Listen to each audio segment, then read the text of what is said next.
So we've been talking about the corruption of the system in various forms.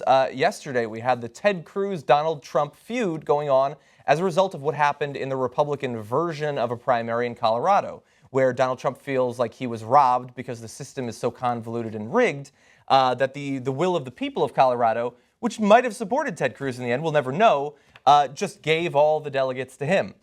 It turns out it's not just the Republican side of Colorado that's got problems. There's also some shadiness going on the Democratic side. And what do you know? It ended up hurting Bernie Sanders until we found out the details.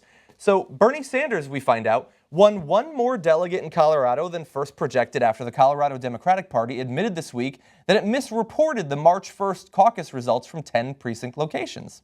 The party discovered the discrepancy a week after the caucus, but did not correct the public record. Hillary Clinton's campaign discussed the error with state party officials last week, but the Sanders campaign apparently didn't realize the issue until being informed Monday evening by the Denver Post, which is one way to write it.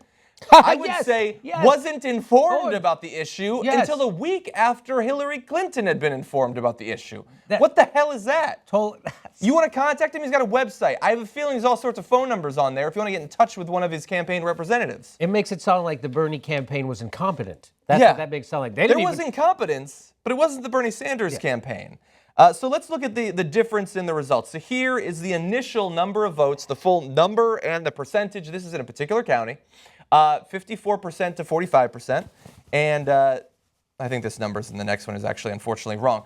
So if you go to this next one, that's actually unfortunately wrong. The 56.5% is correct, but she actually lost a few percentage points over what was initially reported. Now, the Democratic Party chairman, Rick Palacio, he says it was basically one caucus site. Whomever dialed the numbers in must have had a little weirdness happen. I love that the weirdness is there.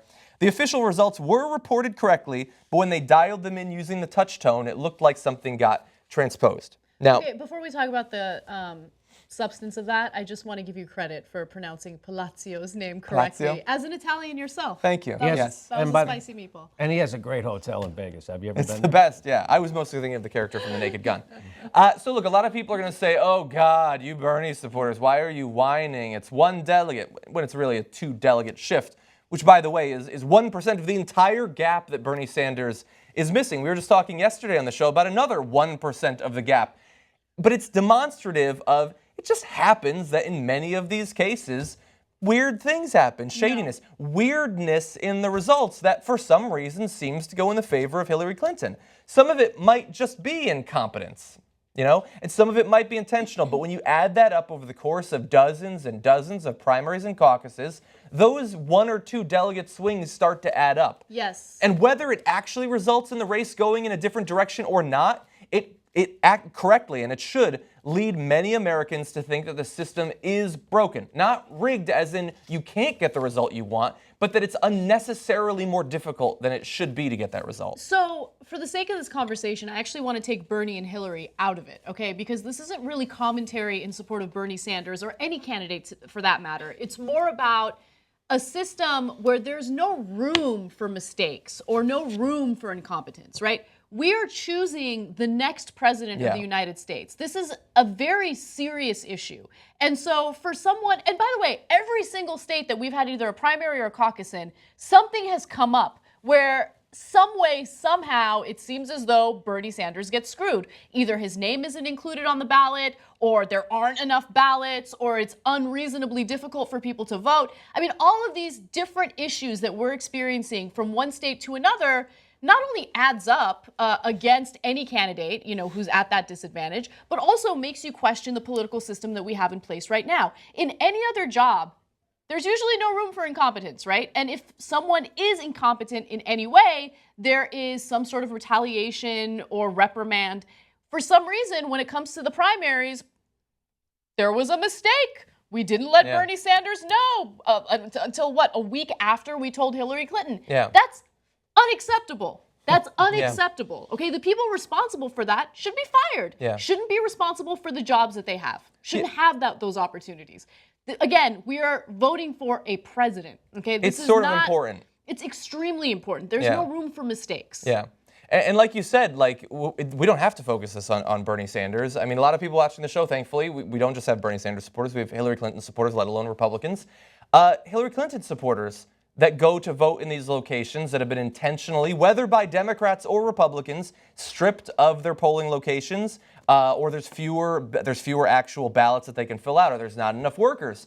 Yeah, that might be designed to hurt Bernie Sanders supporters, but it also hurts the Hillary Clinton supporters. It hurts Democrats. It also hurts the Republicans that in a lot of cases have to go to those locations.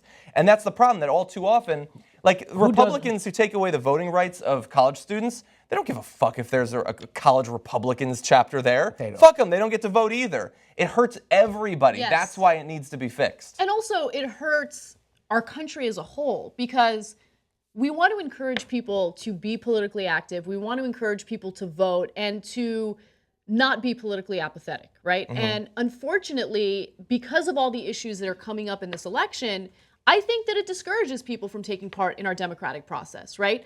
You don't want people to think for a second that their vote doesn't matter. Yeah. I know we have a system of political corruption. I know that we have all these issues in various states when it comes to being fair in the primaries and the caucuses.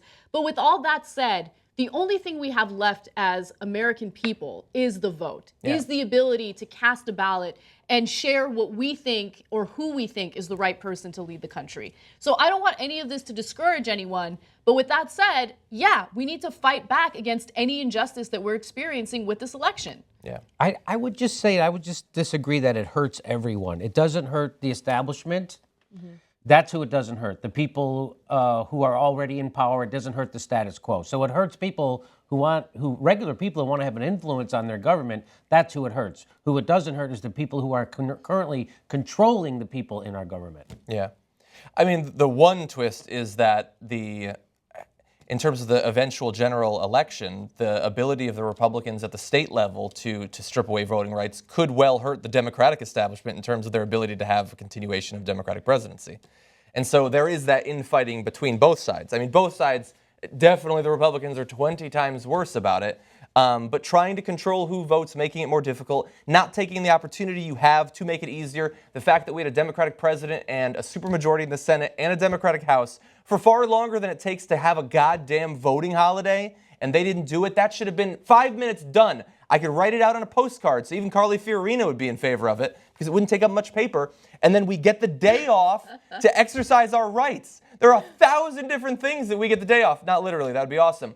And for some reason, voting, the upholding of American democracy, we can't have a half day off, maybe. How about a half federal holiday? How about that? Well, not only that, I mean, there needs to be more education about how the political process works, because I don't think a lot of people understand the complexities of it. I don't think they understand how it differs from one state to another. I don't know if it's purposely set up to be insanely difficult to understand and confusing. I mean, we talked about this a little bit yesterday. This is what we do for our careers, right? We eat this stuff up. But even given how important this is to us and how much we pay attention, it's still impossible to keep track of all the different rules that change and all the different things that vary from one state to another. And so, it takes resources, a tremendous amount of resources to be politically active and to vote. And so our government should make that process easier for us, not more difficult.